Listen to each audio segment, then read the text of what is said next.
So, Gate Guardian deck. The perfect deck for any old school fan. The perfect modern deck for any old school fan. Well, pretty obvious. The first two cards are Sanga of the Thunder. Of course, the Gate Guardian pieces. You need that. Then two Kazejin. And two Suijin. Now, Gate Guardian pieces, without those, we are not able to make our new Gate Guardian fusions. Then 3 times the Shadow Ghoul of the Labyrinth. That's our Searcher for the Field spell, and it has also a nice destruction effect in the graveyard. Then 3 times the Heavy Labyrinth Tank. Also probably the most or the best card in the deck to search our Gate Guardian pieces, and also we can destroy cards on the field with it. Then I love to play the Dogmatica engine, so I combined the Gate Guardian deck with some Dogmatica. That's just personal preference. You can of course combine it with everything you want. I personally like to play it with the Dogmatica, so 3 times Dogmatica Ecclesia, then 1 of each Dogmatica Fleur-de-Lis and 1 Dogmatica Nexus. Then of course the absolute badass boss monster who looks absolutely insane. I love this design. The 2 times Dogmatica Albazoar, the level 12 Ritual Beast, very powerful card. You should definitely read through that. It's insane. If you can drop this in turn 1 and he has nothing to negate it, then he has to think about what to do next. Then 3 times the Labyrinth Wall Shadowed, our field spell for the Gate Guardian pieces to get out our Gate Guardian fusions much faster. Then 3 times Double Attack, Wind and Thunder, a quick spell card, very nice. You can use it in your opponent's turn, and you can destroy any card with it on the field. Yes, any card, not just monsters, any card. Then of course you have to run it 3 times Fusion Deployment to get even to get our Gate Guardian pieces even faster. 3 times that. But after we activate it, we can only summon from the extra deck fusion monsters, but that doesn't matter because we only summon fusion monsters from our extra deck. Then for the Dogmatica cards again, Dogmatica Matrix. That's an extreme powerful search card. If your opponent controls a monster, you can add up to 2 Dogmatica cards from your deck to your hand.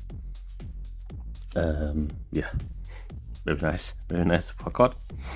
2 times the Sacred Sword of the 7 Stars. A little bit of a draw power, you know, it's a Pot of Greed. It banishes a level 7 monster, but the banished level 7 monster are come in very handy because we can set them back in our spell and trap zone through our field spell or the Labyrinth Tank. Then 1 YuGiOh Guardian, also a broken card.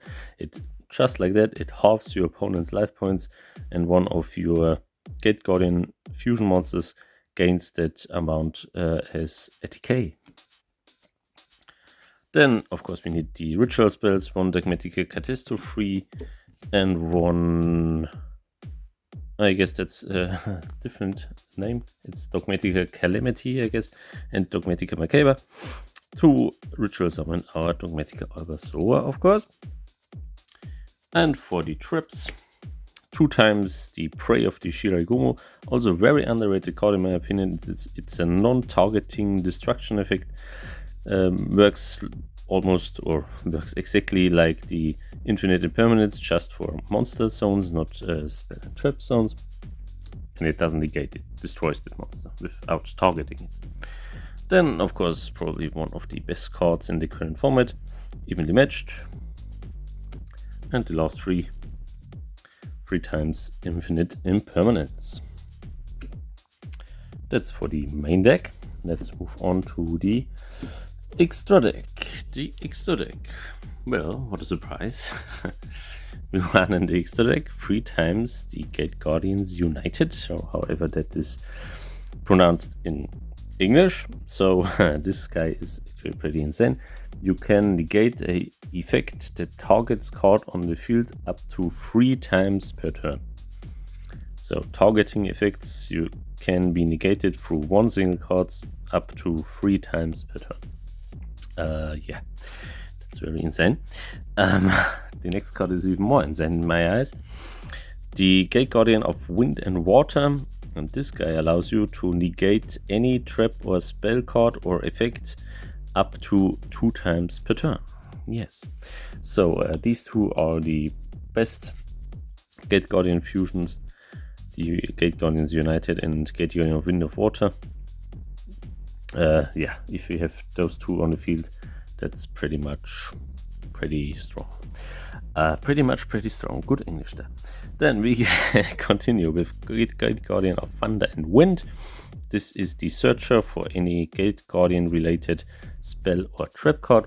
So comes also in very nice. And the last one is Gate Guardian of Water and Thunder.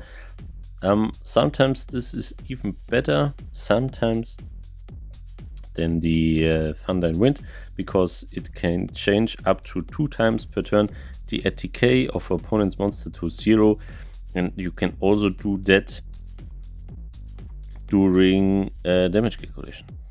It's a quick effect. It doesn't say accept damage calculation or damage step or whatever.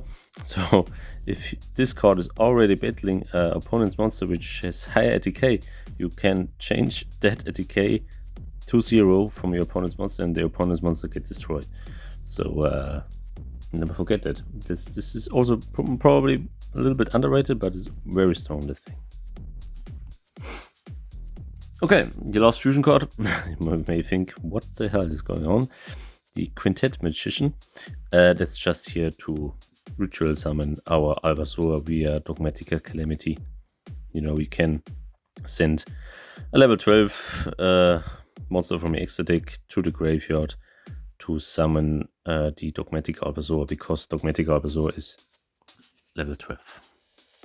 The last 4 cards for the extra decks are Xyz cards.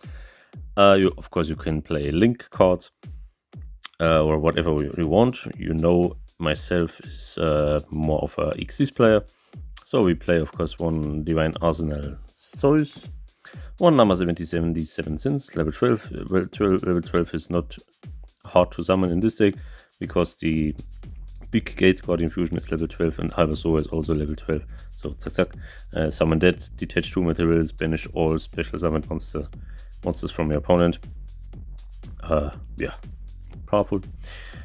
That's more rare to go into these 2 level 7 monsters. That doesn't happen that much. But I thought, let's put them in here. 1 Red Eyes Flare Metal Dragon. Yeah, also very evil card. Every time he activates a card or effect, he has to pay 500 life points. And the last thing is number 89, Diablosis, the Mind Hacker. Just put it in here because I like it. Of course, you can play any other rank 7 Xyz monster. So much for the deck profile. Maybe that's also interesting for you. The whole deck costs around 70 to 80 euros. Okay, I can only speak for the European prices, so 70 to 80 euros. That would be around 65 to 75 pounds. And in dollars, it would be, if you of course consider the European prices in dollars, it would be $85, something like that. 85 to $90. So very budget deck. At least it should not cost more than 100 euros or dollars or whatever. Okay, if you pay more, then someone scammed you. Anyway, I hope you enjoyed it. Try it out. Leave, if you want, of course. You can leave a comment in the comment section down below what I could do better at this deck. And without much more talking, thank you very much for watching. I already said it. And until next time, goodbye.